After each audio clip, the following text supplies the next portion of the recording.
जिस पर हमारा हक न हो और उसे लेने का मन हो, उसे महाभारत कहते हैं। और जिस पर हमारा हक है, उसे त्याग देने को रामायण कहते हैं। हमारा पवित्र ग्रंथ जिससे हमें बहुत कुछ सीखने को मिलता है और जिसने हमें युगों से धर्म सिखाया है।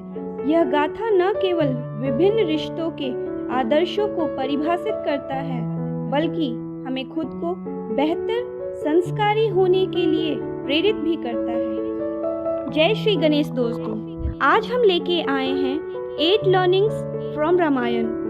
पहली सीख, भगवान ऐसे लोगों की मदद करते हैं। जब भगवान राम सागर पार करने के लिए सागर से रास्ता मांगने के लिए ध्यान करने जा रहे थे, उस समय लक्ष्मण जी ने भगवान राम जी को उनकी शक्ति और क्षमता याद दिलाई और कहा कि आप खुद इतने शक्तिशाली हैं कि एक बाण से समुद्र को सुखा सकते हैं, फिर सागर से विनय क्यों करना है।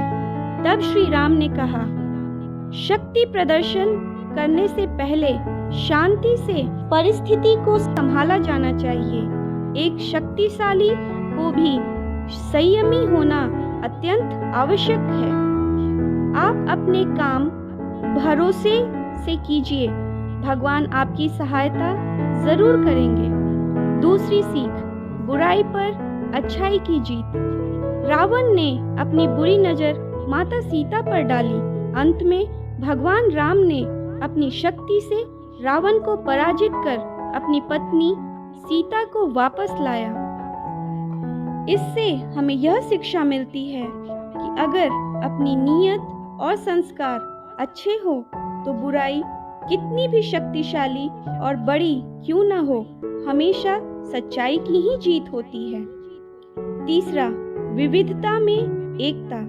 विविधता में एकता रामायण की एक बहुत बड़ी सीख है। यह एक ऐसा महाकाव्य है जिसमें राजा दशरथ के चारों बेटे और उनकी तीनों रानियों का अलग अलग चित्रण दिखाया गया है।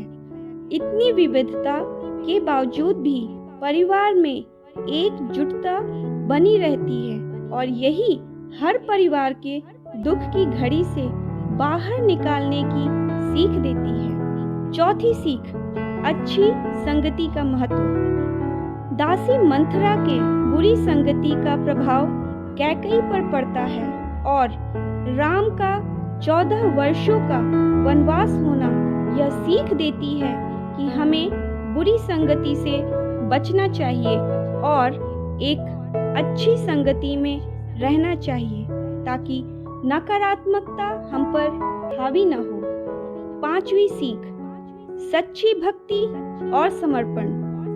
इस ग्रंथ में हनुमान जी का भगवान राम और माता सीता के प्रति अटूट विश्वास एवं प्रेम का होना सच्ची भक्ति की शिक्षा देती है और अपने आराध्य के प्रति समर्पण की भी सीख देती है। छठी सीख, सबसे समान व्यवहार। भगवान राम का विनम्र आचरण हमें सबको सम्मान देना सिखाता है। हमें लोगों को जाति, धर्म, लिंग आदि के भेदभावों से नहीं देखना चाहिए, बल्कि सबके साथ समान व्यवहार करना चाहिए। आपको बता दें कि सच्चा मानव वही होता है जो सबके साथ समान व्यवहार से पेश आता है। सातवीं सीख, अच्छा चरित्र होना। माता सीता का हरण एक महान ज्ञानी रावण का पतन था। दोस्तों, हमें इससे यह पता चलता है कि दूसरों को नुकसान पहुंचाने के चक्कर में हम खुद को ही आग में जला बैठते हैं। इसलिए हमें अच्छा चरित्र बनाना चाहिए। आठवीं सीख, प्यार और दया का भाव। प्यार और दया के आचरण के लिए हमेशा से ही भगवान राम का नाम सर्वोपरि लिया जाता है। यदि हम में से कोई भी राम के आचरण को अपने दैनिक जीवन में 10% भी उतार लेता है तो वो संतुष्ट और खुशहाल जीवन जी सकता है। इसलिए आज के ज़माने में रामायण की सीख समाज की बुराइयों पर जीत हासिल करने का मार्ग प्रशस्त करता है।